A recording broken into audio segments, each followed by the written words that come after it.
नमस्कार दोस्तों, कैसे हैं आप सभी लोग। इंडियन पॉलिटी के अगले लेक्चर में आप सभी का स्वागत है। कुछ इंपॉर्टेंट चीज़ें हमारी बाकी हैं। हमने राष्ट्रपति के बारे में कर लिया, उपराष्ट्रपति जी के बारे में कर लिया। अब कुछ बेसिक फैक्ट पे अगर हम आएंगे तो अब हमें प्राइम मिनिस्टर जी के बारे में चीज़ें समझनी है।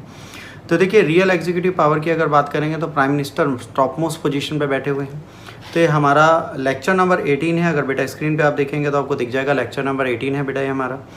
यूनियन एग्जीक्यूटिव में प्राइम मिनिस्टर की यहाँ पर हम लोग बात करने जा रहे हैं। प्राइम मिनिस्टर एक बहुत ऊंची पोस्ट है, बहुत इंपॉर्टेंट चीज़ें, बहुत सारी बातें इनकी हैं जो हमें समझनी और जाननी पड़ती है। ये आप कर रहे हैं मेरे साथ। मैं आपका दोस्त होस्ट धर्मेंद्र प्रताप सिंह राणा, जैसे राणा सर भी लोग बोलते हैं।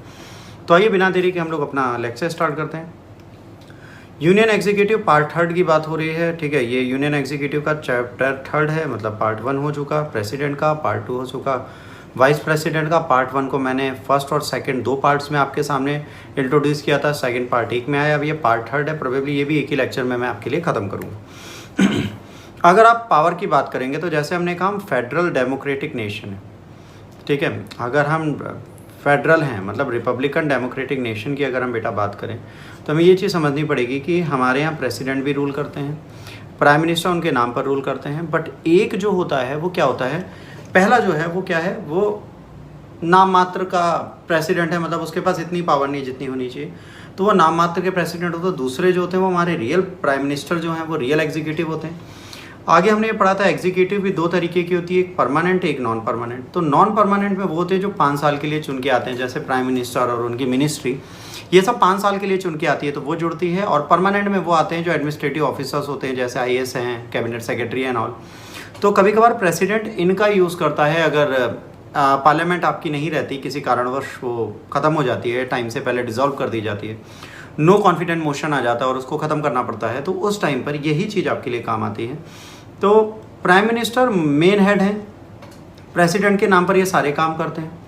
इनकी पोस्ट एक बहुत इंपॉर्टेंट पोस्ट है। अभी भी आज बात करेंगे तो नरेंद्र मोदी जी हमारे प्राइम मिनिस्टर हैं। इनकी डिसीजन मेकिंग रामनाथ कोविंद जी से ज़्यादा इंपॉर्टेंट है। उसका रीज़न सिंपल है कि रामनाथ कोविंद एक नॉमिनल हेड है, वो कोई भी डिसीजन लेंगे तो प्रधानमंत्री ही उन्हें एडवाइस करेंगे तभी वो लेंगे, बट प्रधानमंत्री को रामनाथ कोविंद जी एडवाइस नहीं कर सकते।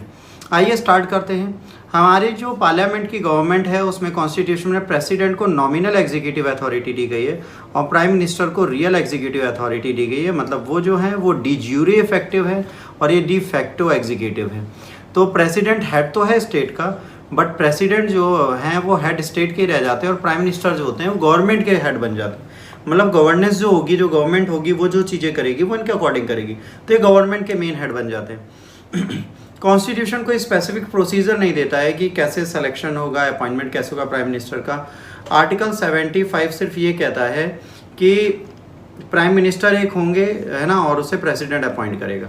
बल्कि ये भी बोलता है, ध्यान रखिएगा, यहाँ पर प्राइम मिनिस्टर होंगे ना, प्रेसिडेंट अपॉइंट करेगा, बट कैसे करेगा ये एक बहुत बड़ा क्वेश्चन है, इसको आपको समझना पड़ेगा। ऐसे ही मुंह उठा के नहीं कर देगा, उसको करने के लिए उसको सारी चीज़ें क्लियर करनी पड़ेंगी कि किस तरह वो अपॉइंट हो रहा है, कैसे अपॉइंट हो रहा है, क्या इसके रियल जेस्चर हैं। ऐसे आप किसी को अपॉइंट नहीं कर सकते, तो ये चीज़ आपको समझनी पड़ेंगी।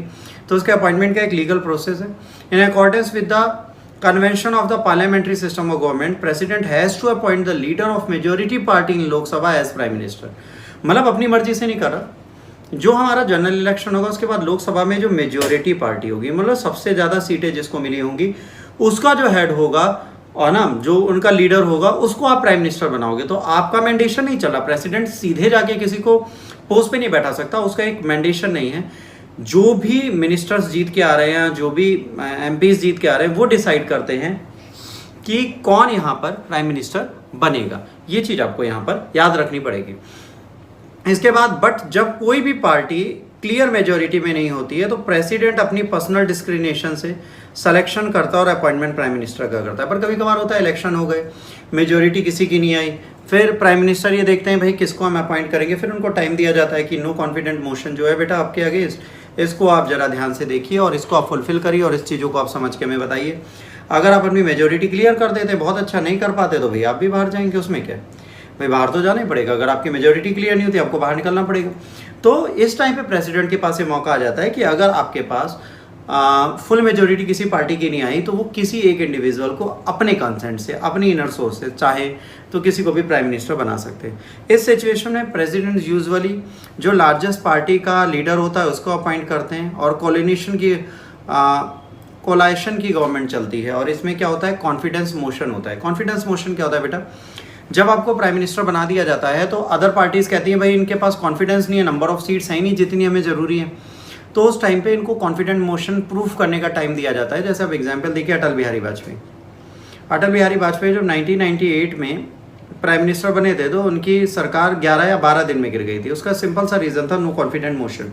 प्रेसिडेंट चाहते थे वो सरकार में आए बट उनके पास इतना पावर नहीं था तो उन्हें बाहर जाना पड़ा। ऐसी चीज़ें पहली बार एक्सरसाइज की 1979 में।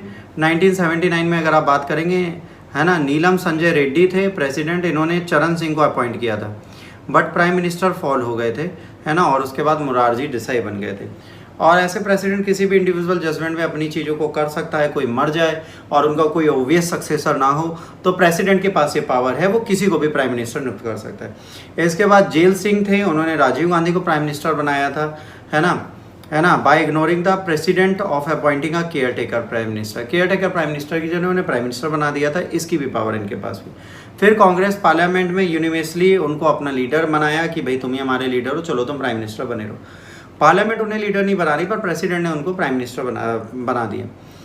अगर ऐसा होता है कि कोई वर्किंग प्रेसिडेंट प्राइम मिनिस्टर है, उसकी डेथ हो जाती है और रूलिंग पार्टी एक न्यू पर्सन को न्यू लीडर इलेक्ट करती है तो प्रेसिडेंट के पास कोई चॉइस नहीं रहती। देखिए मान लीजिए एक रूलिंग अथॉरिटी आज की डेट में है, एक्स प्राइम मिनिस्टर हमारे काम कर रहे हैं और सडन उनकी डेथ हो जाए तो अगर जो रूलिंग गवर्नमेंट है अगर वो ये चाहे कि भाई हम एक नया प्राइम मिनिस्टर यहाँ पर ले आएँ तो वो एक नया प्राइम मिनिस्टर अपॉइंट करेगी। अगर उसने किसी को नॉमिनेट कर दिया, उसका नाम उसने किसी ने दे दिया तो प्रेसिडेंट की पावर खत्म हो जाती है, वो किसी को भी अपॉइंट कर दे, फिर उनको उसी को फॉलो करना पड़ता है जिसको वो ऑलरेडी अपॉइंट कर रहे हैं।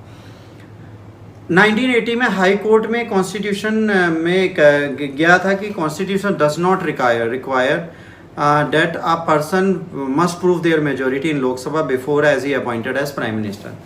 तो प्राइम मिनिस्टर बनने के लिए ऐसा लोकसभा में कोई भी प्रोविज़न नहीं है कि आपको पहले मेजोरिटी प्रूव करनी है तभी प्रेसिडेंट आपको प्राइम मिनिस्टर बना सकता है।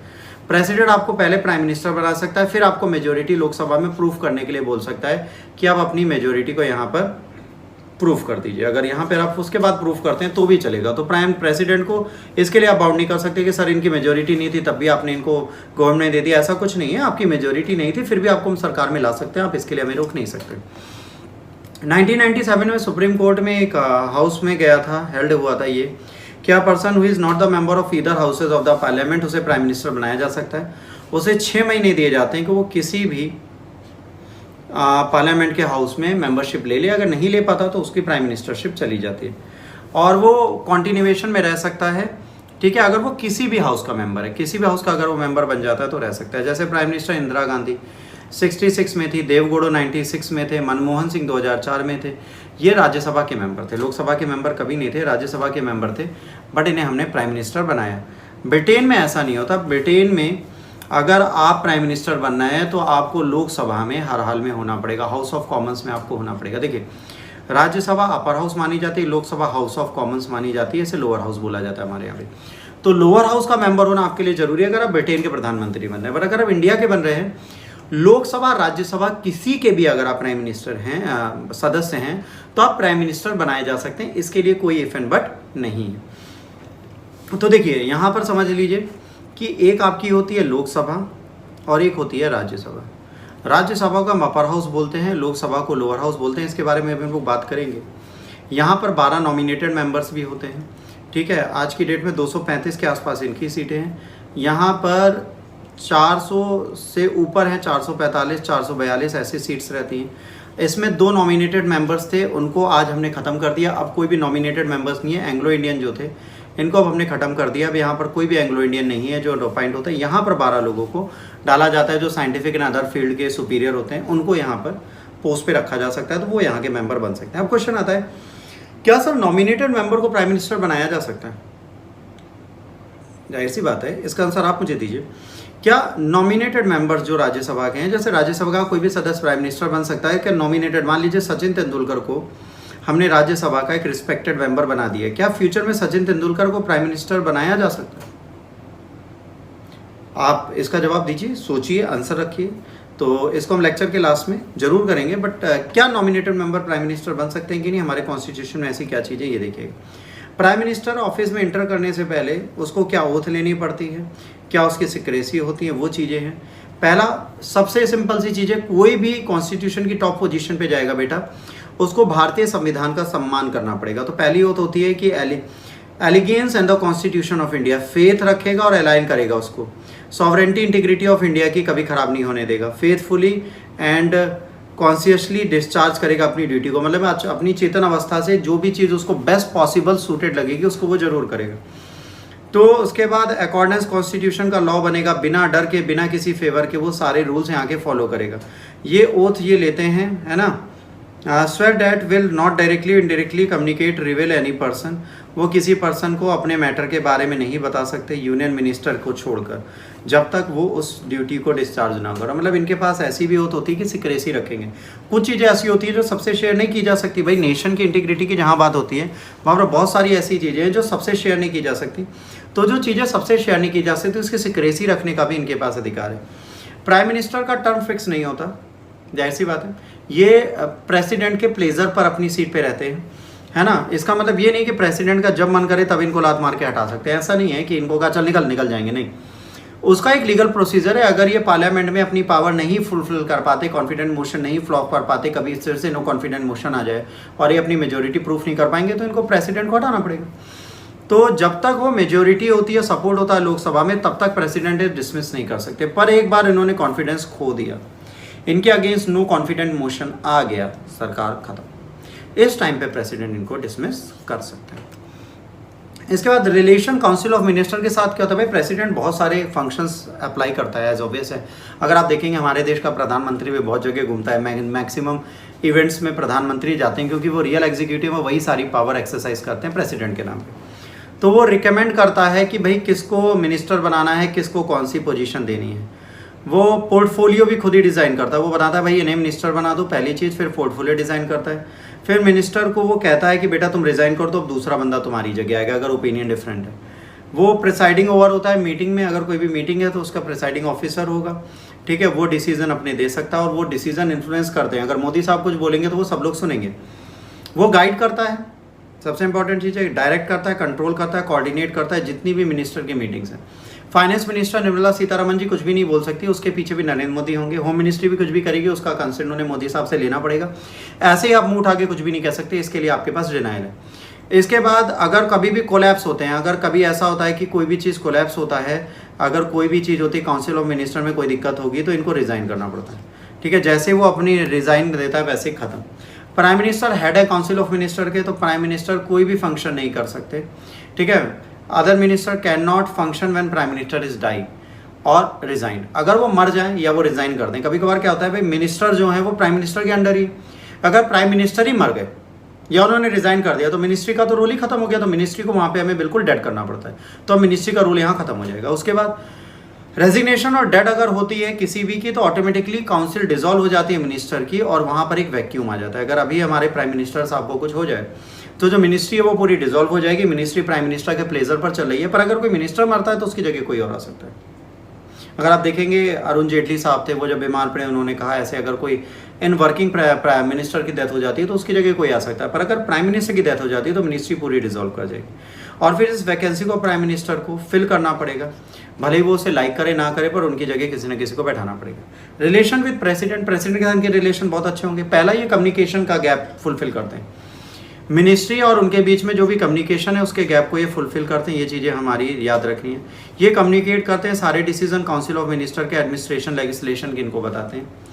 ये इन्फॉर्मेशन एडमिनिस्ट्रेशन अफेयर्स से यूनियन के प्रपोजल सब प्रेसिडेंट को बुलाते हैं जब उनको बुलाया जाता है।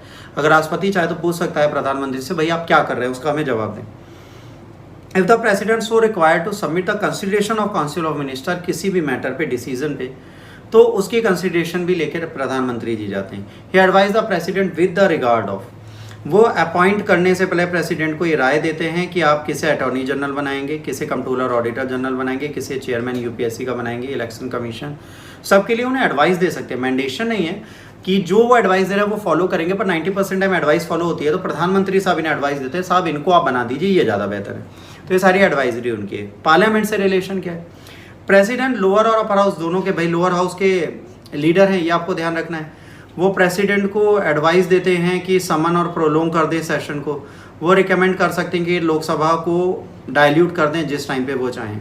वो गवर्नमेंट के पॉलिसीज़ को हाउस में अनाउंस करते हैं। भाई अगर कोई न्यू पॉलिसी आ रही है तो प्रधानमंत्री का अधिकार होता है कि वो उसको अनाउंस करे, उनको बताए कि भाई ये पॉलिसी हम ला रहे हैं, इसको आपको इस तरह फॉलो करना है। ध्यान रखिएगा, प्रधानमंत्री को ही कोई भी नई पॉलिसी को बताना चाहिए।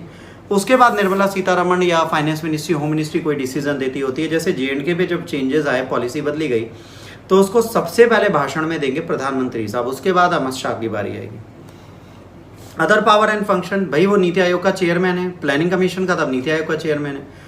ये फॉरेन पॉलिसी के लिए बहुत इंपॉर्टेंट है। जैसे इंटरनेशनल रिलेशन की बात करें, प्रधानमंत्री बहुत इंपॉर्टेंट है। ये यूनियन गवर्नमेंट का सबसे इंपॉर्टेंट वक्ता है। ये जो बोलेगा वो पूरी कलेक्टिव रिस्पॉन्सिबिलिटी सरकार की है। अगर मोदी कहते हैं कि देश का कर्जा माफ, तो कलेक्टिव रिस्पॉन्सिबिलिटी फाइनेंस मिनिस्ट्री लेकर सबकी बन जाती है कि कर्जा माफ। ये he is the manager in chief of political during emergency. जब क्राइसिस आती हैं तो ये सबसे इंपॉर्टेंट पर्सन है जो मैनेज करते हैं और उनको चीज़ों को देखते हैं। As a leader of nation, ये कई सेक्शन के लोगों से मिलते हैं, कई स्टेट में जाते हैं, उनकी प्रॉब्लम को समझते हैं। और ये लीडर है पार्टी में जो पावर में होती है उसकी, और ये पॉलिटिकल हेड भी हैं सर्विसेज के। जितने भी सर्विसेज है उसके पॉलिटिकल हेड यही हैं, जो भी रहेगा उसमें ये रहेंगे। अब आर्टिकल्स की बात करें, 74 बताती है कि एक प्रेसिडेंट होगा और प्रेसिडेंट प्राइम मिनिस्टर को अपॉइंट करेगा उसकी एडवाइस पर, ठीक है। और मिनिस्टर्स को एडवाइस करेगा और मिनिस्टर अपॉइंट होंगे। There shall be a council of minister, जो prime minister as a head aid और एडवाइस करेगा किसको, प्रेसिडेंट को, और वो फंक्शन उनके नाम पर फिर चलाता रहेगा। इसके बाद दूसरा है प्रेसिडेंट उनके अकाउंट पर, उनके एडमिनिस्ट्रेशन पे, उनकी एडवाइस पर अपने शासन को चलाएगा। याद रखिए, प्रेसिडेंट के नाम पर शासन चल रहा है तो काउंसिल ऑफ मिनिस्टर और प्रेसिडेंट प्राइम मिनिस्टर जो है वो प्रेसिडेंट को एडवाइस दे रहा है, राय दे रहा है। उस राय के साथ ही प्रेसिडेंट इस फंक्शन को चला रहे हैं। रियल एग्जीक्यूटिव नहीं है, नॉमिनल है, तो उन्हीं के नाम पर सारे काम होने।